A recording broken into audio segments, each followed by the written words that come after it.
اعوذ باللہ من الشیطان الرجیم بسم اللہ الرحمن الرحیم وَإِذَا طَلَّقْتُمُ النِّسَاءَ فَبَلَغْنَ أَجَلَهُنَّ، اور جب تم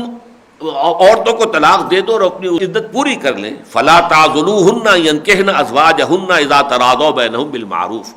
تو اب ان کے آڑے مت آؤ اس بات میں کہ وہ نکاح کر لیں اپنے شوہروں سے جبکہ وہ باہم رضامند ہو جائیں معروف طریقے پر. اذا تراضوا بینہم بالمعروف ذالک یوعظ بہ من کان منکم یؤمن باللہ والیوم الآخر، یہ وہ شے ہے جس کی نصیحت کی جا رہی ہے تم میں سے ان کو جو ایمان رکھتے ہو اللہ پر اور یوم آخر پر. ذالک یوعظ بہ من کان منکم یؤمن باللہ والیوم الآخر ذالکم ازکی لکم واطہر، اور یہی چیز تمہارے لیے زیادہ پاکیزہ بھی ہے، زیادہ پاک بھی ہے. ازکا اور اطہر، زکا اس شے کو کہتے ہیں جس میں نشو و نما کا امکان ہوتا ہے، آگے بڑھنے کا، اور اطہر جو پاک ہے، تو اس کے اندر یقیناً بہتری ہے اور اس میں یہ ہے تم پاکیزگی بھی ہے، اس میں کوئی تمہارے لیے حرج والی بات نہیں. واللہ یعلم وانتم لا تعلمون، اللہ جانتا ہے تم نہیں جانتے.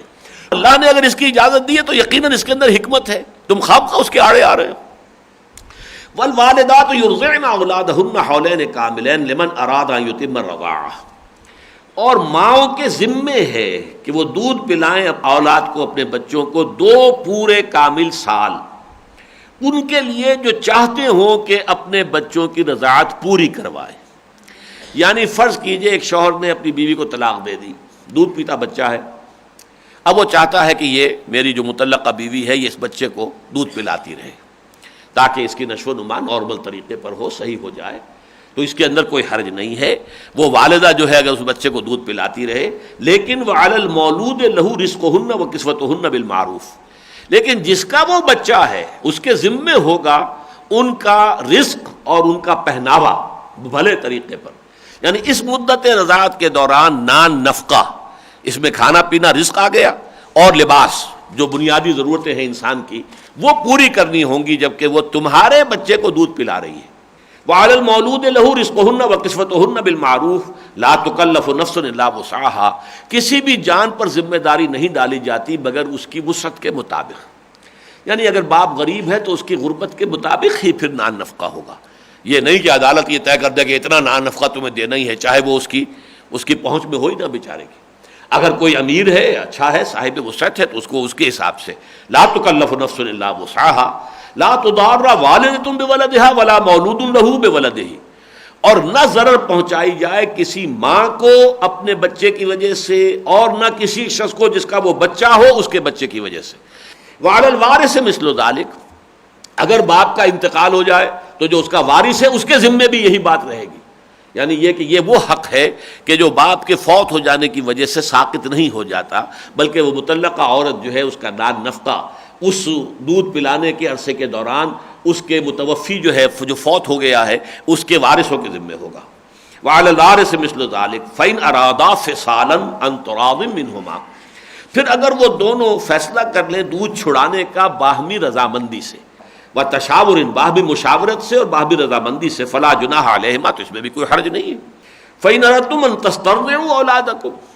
اور اگر تم، یہاں مردوں سے خطاب ہے، اگر تم نے یہ ارادہ کر لیا ہو کہ اپنی اولاد کو، اپنے بچے کو کسی اور سے دودھ پلواؤ گے دایا سے، فلا جناح علیکم،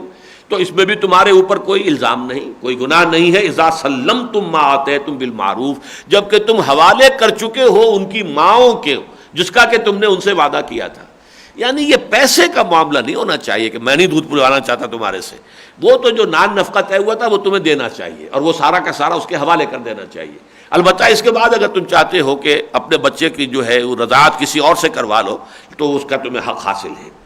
واتقوا اللہ واعلموا ان اللہ بما تعملون بصیر، اور دیکھو اللہ کا تقوی اختیار کرو اور جان لو کہ جو کچھ تم کر رہے ہو اللہ اسے دیکھ رہا ہے. تمہاری کوئی حرکت، تمہارا کوئی عمل جو ہے اللہ سے پوشیدہ نہیں ہے، تمہارا کوئی قول زبان سے نکلنے والا ایسا نہیں ہے جو اللہ کے علم میں نہ ہو. والذین یتوفون منکم ویذرون ازواجا، اب یہ آ رہی ہے عدت، بیوہ کی عدت، اور وہ لوگ کہ جو وفات پا جائیں یا جن کو وفات دے دی جائے، یتوفون منکم، تم میں سے، ویذرون ازواجا، وہ پیچھے چھوڑے بیویاں، یتربصن بانفسہن 4 اشہر وعشرہ، تو وہ بھی روکے رکھیں اپنے آپ کو، اپنے نفسوں کو 4 مہینے اور 10 دن. یہ عدت ہے بیوہ کی.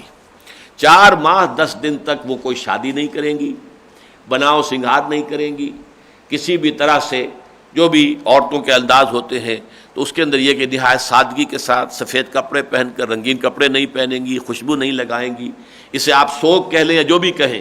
کسی درجے میں اٹریکٹیو نظر آنا کہ کسی کی نگاہ میں آ جاؤں، یہ بھی ساری چیزیں جو ہے یہ بہت ہی بری ہیں۔ یہ مدت جو ہے 4 مہینے اور 10 دن ہے۔ فَإِذَا بَلَغْنَ أَجَلَهُنَّ، پھر جب وہ اپنی اس مدت کو پہنچ جائیں یعنی عدت پوری ہو گئی، فَلَا جُنَاحَ عَلَيْكُمْ فِي مَا فَعَلْنَ فِي أَنفُسِهِنَّ بِالْمَعْرُوفِ، تو تم پر کوئی الزام نہیں ہے، کوئی حرج نہیں ہے اس میں کہ جو وہ اپنی جانوں کے بارے میں کریں معروف طریقے سے۔ فلا جناح علیکم فیما فعلن فی انفسہن بالمعروف، گویا کہ عورت کو پورا قانونی تشخص دیا جا رہا ہے۔ صرف 4 مہینے 10 دن تو ہے، عدت ہے، اس کے اندر تو وہ پابند ہے، اور یہ بھی ہے کہ وہ شوہر کے گھر ہی میں رہے،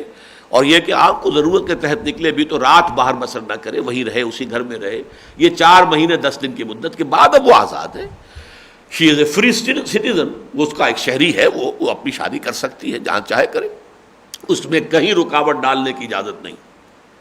واللہ بما تعملون خبیر، اور جان لو جو کچھ تم کر رہے ہو اللہ اس سے خوب باخبر ہے، اللہ سے چھپی ہوئی چیزیں نہیں ہیں۔ ولا جناح علیکم فیما عرضتم به من خطبۃ النساء، اور کوئی حرج نہیں ہے، کوئی گناہ نہیں ہے تم پر اگر تم اشارے کنائے میں کوئی رشتے کی بات بھی کرو عورتوں کے ساتھ، یعنی کوئی بیوہ ہے، اب اس کے ساتھ کوئی رشتے کی بات چیت براہ راست کرنا، کھل کر بات کرنا، عہد و پیمان کر لینا کہ عدت ختم ہوگی تو پھر ہم آپس میں نکاح، یہ غلط ہے، یہ حرام ہے۔ البتہ یہ ہے کہ کوئی اشارہ کنایا کسی خاتون تک کوئی پیغام پہنچانے کا کوئی ذریعہ ایسا ہو تو کوئی حرج نہیں۔ ولا جناح علیکم فیما عرضتم، اشارے میں کوئی بات کہو، من خطبۃ النساء، عورتوں کو نکاح کے پیغام دینے میں، او اکننتم فی انفسکم، یا یہ کہ تم اپنے دلوں میں چھپا کر رکھو۔ یہ بات کیوں کہی ہے؟ اس لیے کہ یہ صحابہ اکرام کا معاملہ تھا نا، کہ کہیں ایسا سمجھے کہ اگر دل میں بھی بات ہے تو مواخذہ ہو جائے گا، اللہ کے یہاں پکڑ ہو جائے گی کہ ایک بیوہ کے بارے میں تمہارے دل میں بھی یہ خیال کیوں آیا؟ نہیں،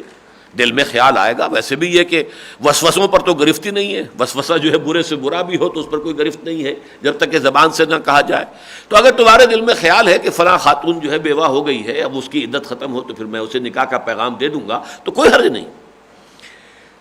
علم اللہ انکم ستذکرونہن، اللہ تعالیٰ کے علم میں ہے کہ تمہیں ان کا دھیان آئے گا ہی، یہ خیال آئے گا، ہو سکتا ہے، اس میں کوئی بات ایسی نہیں ہے کہ جو خلاف فطرت ہو اور کوئی معمولات کے خلاف ہو۔ ولیکن لا تواعدوہن سرا الا ان تقولوا قولا معروفا، لیکن یہ کہ کوئی وعدہ وعید کر کے جو ہے خفیہ طور پر نہ رکھو کہ طے ہو جائے کہ یہ اب ہمارے درمیان معاملہ ہو گیا، اب یہ جو ہے اس طرح مدت ختم ہوتے ہی ہم نکاح کر لیں گے، یہ جو ہے خفیہ معاہدہ کر لینا جائز نہیں ہے۔ الا ان تقولوا قولا معروفا، سوائے یہ کہ تم کوئی بات معروف انداز میں، کوئی اشارے کنائے میں بات کہہ دو۔ ولا تعزموا عقدۃ النکاح حتى یبلغ الکتاب اجلہ، اور نکاح کی گرہ باندھنے کا ارادہ نہ ہرگز کرنا جب تک کہ کتاب کی مدت پوری نہ ہو جائے۔ یہاں کتاب سے مراد قانون ہے، یعنی قانون جو ہے عدت کا جب تک کہ وہ پورا نہ ہو جائے، حتیٰ یبلغ الکتاب اجلہ، یہاں تک کہ قانون کی مدت پوری ہو جائے۔ یہ لفظ جو ہے نوٹ کر لیجئے، یہ خاص طور پر یہ کہ قرآن مجید میں جو 4 مرتبہ الفاظ آئے حضور کے بارے میں، یتلو علیہم آیاتہ ویزکیہم ویعلمہم الکتاب والحکمہ، وہاں کتاب سے مراد ہے احکام شرعی، اوامر و نواہی، یہ چیزیں حرام، یہ تم پر فرض، یہ لازم۔ تو فرمایا نکاح کی گرہ مت باندھو، ولا تعزموا عقدۃ النکاح حتى یبلغ الکتاب اجلہ، یہاں تک کہ قانون کا اپنی پوری مدت پوری کر لے۔ وَاعْلَمُوا أَنَّ اللَّهَ يَعْلَمُ مَا فِي أَنفُسِكُمْ فَاحْذَرُوا، اور دیکھو، جان لو، اللہ جانتا ہے جو کچھ تمہارے جیوں میں ہے، دل میں ہے، بس اس سے ڈرتے رہا کرو۔ یعنی ایک تو یہ کہ تم نے جو کچھ کہا ہے، اور ایک تمہارے دل میں جو وہ بھی اللہ کے علم میں ہے، اس میں جس پر گرفت نہیں ہے، لیکن آپ نے کوئی بری نیت دل میں کی ہوئی ہے، برا ارادہ کیا ہوا تو اس برے ارادے کے اوپر بھی پکڑ ہے۔ فاحذروہ، تو اس سے ڈرتے رہو۔ وَاعْلَمُوا أَنَّ اللَّهَ غَفُورٌ حَلِيمٌ، اور یہ بھی جان لو ساتھ ہی اللہ تعالیٰ غفور بھی ہے، بخشنے والا ہے، حلیم ہے، حلم والا ہے، تحمل والا ہے، وہ فوراً نہیں پکڑتا، اصلاح کی مہلت دیتا ہے، وقت دیتا ہے کہ تم اپنی اصلاح کر لو، درست کر لو اپنے آپ کو۔